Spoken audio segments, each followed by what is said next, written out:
Going on, guys? It's 2017. We all survived into the new year. Congratulations or something. Let's go into the future. So the future is now, but the future is in the present or whatever. Anyway, so today we want to talk about a New York Daily News article saying that Chicago's 760 homicides in 2016 is more than New York and Los Angeles combined. It's really depressing as so many fucking people died. Anyway, so let's go into it. I think I'm way too much to drink before I start this video. Anyway, so why is it that the 4 cities in the U.S. that have the strictest gun control, Chicago, New York, L.A., and D.C., why do they have the highest amount of homicides used with guns? There seems to be a correlation with strong gun control in the U.S. versus high amount of homicides. And why is that? Because the criminals who commit these homicides know that odds are the person that they are going to be shooting does not have a gun to defend themselves with. It's just tactical common sense. Who would you rather shoot? Someone who may have a chance of shooting you back and killing you in the process. You have an equal amount of chance of killing each other. You both have a weapon. Or someone who, odds are, is a law-abiding citizen, doesn't have a gun on them. I mean, it's common sense for the criminals and the murderers to act the way they do, which is why gun control makes no fucking sense. Now, there have been a billion fucking articles, a billion fucking videos all over the internet showing why gun control doesn't work, and yet the liberals, time in and time out, support strict gun control. They want gun control like Canada. Clinton wanted gun control like Australia. That's one of the main reasons why she lost, is because if I had to pick one thing, like if there was an emergency or the apocalypse or something, just is fucking crazy as all bullshit, and I had time to get one thing to go with me on this apocalyptic ride or apocalyptic trip on, surviving, guess what I would fucking pick? A gun. I mean, it's just, the right to life is the #1 human right. Without it, all the other rights are meaningless. The right to assembly, the right to religion, the right to speedy and fair trial, for example, all of that is null and void if the person is fucking dead. And liberals don't fucking understand that. So I will be the millionth and first video saying why gun control is completely fucking retarded. And yet the liberals, despite the overwhelming huge amount of evidence showing that it doesn't work, that it creates more homicides, as demonstrated in Chicago, New York, Los Angeles, and D.C., despite all of this, they still push for it. And then they wonder why they lose. They wonder why they lost the presidency. They wonder why they lost the Senate. They wonder why they lost the House, because they're pushing an agenda that makes you feel good. Oh, yes, take away the weapons. That's why no one can hurt each other. When you go beyond the emotional, empty rhetoric, you see that people need to be able to defend themselves. Since the earliest dawn of mankind, people have had weapons to defend themselves. A weapon is neither good nor bad. It's just how you use it. So, basically, this video is going to be about why gun control doesn't work, why it's horrible. So the #1 argument that liberals use is they say, look at Canada, look at England. They have strict gun control and they have a very low amount of deaths with guns. In which you say true, but that's not the entire story. Stats are not in a void. They are reflective of our entire living, and you can't just look at one stat and say, okay, yep, I'm going to support that policy because it has this stat. You have to look at other stats it creates.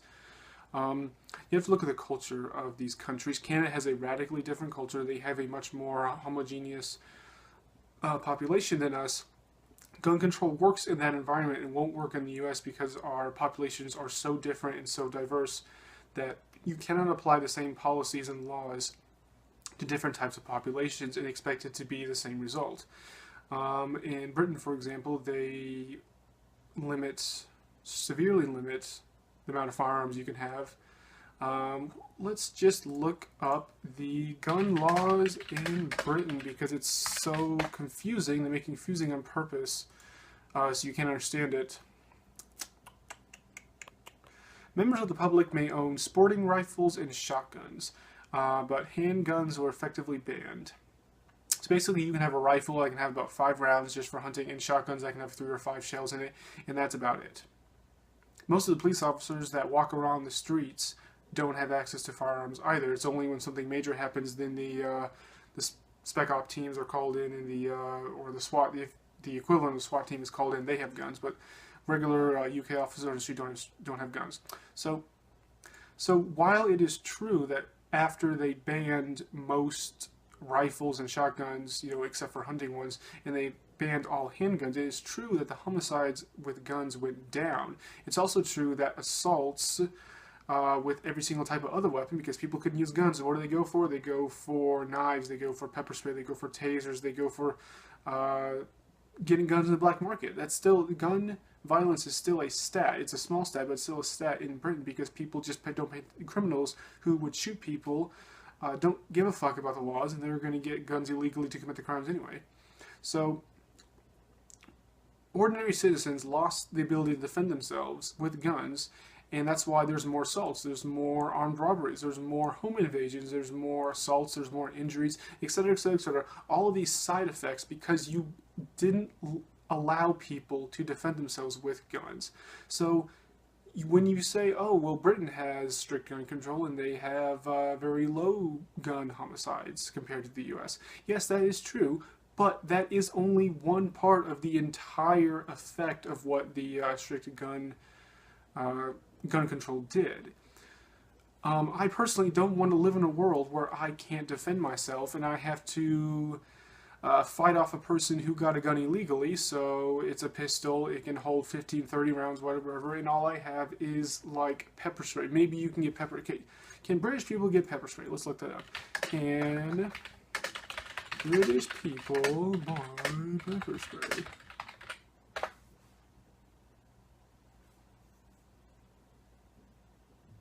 No, you can't. You can't use pepper spray. You can't use pepper spray, which is...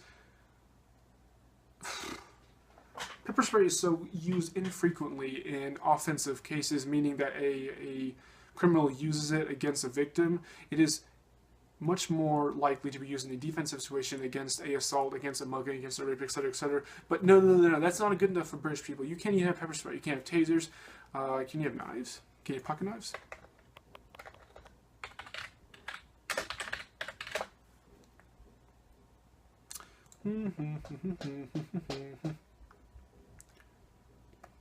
Well, you can have, like, kitchen knives. You can have cutlery knives. I didn't say that right. Knives in the kitchen. You can have that, but you can't have folding knives, you can't have pocket knives, you can't have stilettos, you can't have any of that shit. So if you're an ordinary British civilian who follows the laws, you can't have pepper spray, you can't have handguns, you may have a sporting rifle or shotgun, and then people invade your home, and they have a pistol with 15-30 rounds, they have a submachine gun with 50-30 rounds, they have a sawed-off shotgun with 8 shells, just fucking... How are you supposed to defend yourself? It is very fucking hard to defend yourself with a hunting rifle when the other guy has a submachine gun or a pistol or something like that. You wonder why there's so many home invasions. You wonder why there's so many assaults. You wonder why there's so many rapes, because people cannot defend themselves. So no, I don't want to live in a world where I can't defend myself, and then the only way how I could defend myself against criminals who don't pay attention to gun laws is to break the law myself and become a criminal and buy a gun illegally. And then you wonder why there's so many people who get in trouble with guns, because most people, thinking rationally, thinking if it's a choice between obeying some stupid laws some uptight British twat made and defending myself, I'm going to say fuck you and buy a gun anyway that's illegal, because I need the best weapon to defend myself, because I'm caught off guard, they're invading my home. I want the most amount of bullets I could fit in the clip, because it's just easier to fight that way. There's a reason why soldiers go into war holding rifles that can carry 15-30 rounds, and pistols that can carry 15-30 rounds, and not going off with bolt-action rifles that carry 5 rounds, because it's easier to fight with those good weapons. So when the criminals have them, you better fucking believe that I want an equal gun. Phone's going off. Oh, the phone's right there. Oh boy. Okay, so what are the positives of owning guns? Liberals always, I've argued with so many liberals over the years demanding gun control, like all these people in Canada saying, well, why would you ever want a gun? When would a person ever invade my house? Maybe in your happy-go-luckistan in Ontario, Canada, where there's 5 people in 100 miles. Yeah, maybe you are lucky to live in such a good fucking part of the world where there's not a lot of crime, not a lot of violent crime. So in your limited, primitive mind, you can't put yourself in other people's shoes. And you would say, well, why? What are a reason for anyone owning a gun? You haven't lived in bad neighborhoods. You haven't lived in counties where there's assaults and carjackings and muggings and home invasions and breaking and entry, all the fucking time. That's the problem with these liberals. They live in these upper class fucking gated communities where everything is pish posh and everything works fine, and they say, well, why would anyone want a gun for self-defense? I certainly would never, commit a crime with a gun. So why would these people think that other people will commit guns? Because the world is more than your pish posh gated community, unfortunately. So where you live in America, not even where I live. I don't even live in a bad area. I just live in the area where these things happen on a regular basis, and it's just a fact of life. So when I read the newspaper saying that down the street someone got shot, 2 streets up someone got their car jacked, 3 streets up the street some person broke into the home and did something, what is the natural, what do you expect me to react? How do you expect me to react? Other than, I better have some guns, I better be well trained to use them because odds are this might happen to me. So just, you wonder why I own guns. Just look in the environment that I live at, and then come to any other rational conclusion. Oh, depend on the police. Well, the police don't give a flying fuck about us. Okay, you call them, and then they just don't give a flying fuck, and they treat you like the criminal. You're the one who called them in the first fucking place. I know it doesn't happen when you call the police, but police don't act all the same in every single area. I did a whole video on police in the first place earlier in my playlist of videos, why it is natural to not trust the police in certain situations. These liberals who rail on the police for being racist, for killing black people all the time, even though they kill more white people than black people, but that's beside the point. What is their first defense when someone comes up with them a gun? They call the police. The people that they rail against for hours and hours, every single fucking goddamn day, for being racist and trigger happy and just whatever. Why would you depend on the police for protection? They don't give a flaming fuck about you or me. There's some police officers that do, but just the police agency has no fucking reason to put their lives on the line to defend you. So why would you put your trust in them? If you're a POC, why the fuck would you depend on the police when you think that they shoot you more often than white people? It's so fucking stupid. It is the dumbest. No, I don't give a shit. I don't want to depend on them for my safety. I put the responsibility of my safety on me, and that's why I own guns. So the second article I'm going to put a link for is average in the U.S. There are 2.5 million cases of defensive gun use. Liberals don't want to talk about that. They don't want to act like it exists. They want to act like every single time a gun is used, it's for something bad, like a robbery or a mugging or a murder or something like that. They don't want to admit that ordinary law-abiding citizens use guns 2.5 million fucking times every single time in this country alone to defend themselves with. Now, sometimes you don't have to shoot the gun. Sometimes just showing a gun to someone makes them run off, and then that is a defensive gun use. That counts towards the stats. So not all of these cases, 2.5 million doesn't mean that 2.5 million lives were saved. Sometimes your life is in danger, like if someone is trying to commit a robbery against you, they have no intent on killing you, but yet when you use a gun to defend yourself with, that is still counted towards a stat, even though that you didn't necessarily defend your life, you just used it in a defensive situation. So I do not want to deprive the 2.5 million people who use this every single fucking year, deprive their right to defend themselves. That just creates, that's less, 2.5 million less victims across, all different crimes in the U.S. every single year. That is a huge bonus. That is a huge plus to a society. That shows the criminals that, hey, yeah, odds are you might get away with your crime, but then you read stories all the time of these people coming to 7-Eleven trying to rob the place, and then either the person who works at 7-Eleven or some other law-abiding citizen that happens to be in the store comes up and shoots this motherfucker in the face, and it's just like that is a huge deterrent people who commit crimes, you know, you person reads newspapers like, hey, this guy tried to rob 7-Eleven and got shot in the fucking face. Maybe he ought to think twice before doing it again. That is how you deter crime. Police can only deter crime so much. A law-abiding citizen can react and to a crime faster. Actually, let's look up that stat. So conceal carry versus police response time. Oh, here we go. So the average response time to a police call when it's a violent situation is 10 minutes. In Detroit, for example, this particular article is talking about, the response ranges from 58 minutes to 4 fucking hours. That is how ineffective the police is in certain areas. And do you know how quick it takes for someone to who's already in the situation to point a gun and shoot? Like 2 fucking seconds. So 2 seconds versus 10 minutes versus 15 minutes versus 58 minutes versus 4 hours. You know, just look at the stats.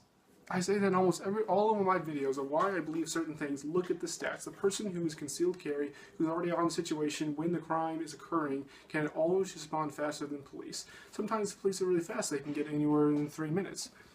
Like, for example, Nashville, they're one of the fastest ones in the country. They come at 9 minutes. 9 minutes in a hostile situation where people are shooting at each other and taking hostages and crimes are occurring. 9 minutes is a long, long time. So liberals just act befuddled whenever I support gun ownership. I support concealed carry basically everywhere except for places of worship, because out of respect of the place of worship. But that's a whole nother video for another time, you know. But it's just like they act like I'm a barbarian because I ask for these things, I support these policies. I'm like, look at the stats, look at the logic that I'm using. It makes perfect fucking sense. People want to defend themselves. People don't want to be victims. People don't want to be defenseless. People cannot rely on the police for their protection. There are lots of bad neighborhoods in the U.S. that are not in Britain or Canada, for example, which is mostly the people that I argue with. You know, so they cannot put themselves out of their little bubble and know that there are other types of lifestyles, or other types of neighborhoods, other types of cities with different areas of crime than their own little padded, gated community. And they can't understand why someone wants a gun to defend themselves, yet when they're in trouble, who's the first person they call? A person with a gun. I mean, it's just, it makes no fucking sense. These people rail on guns all the time, like, oh, I hate guns, they're so evil. And yet, what's the first person you call whenever you're in trouble? The police. Person with a gun. Person that's guaranteed to have a gun. No, you don't hate guns. You hate guns in the hands of wrong people, which I agree with you with. But you don't hate guns because the first person you call with is someone with a gun.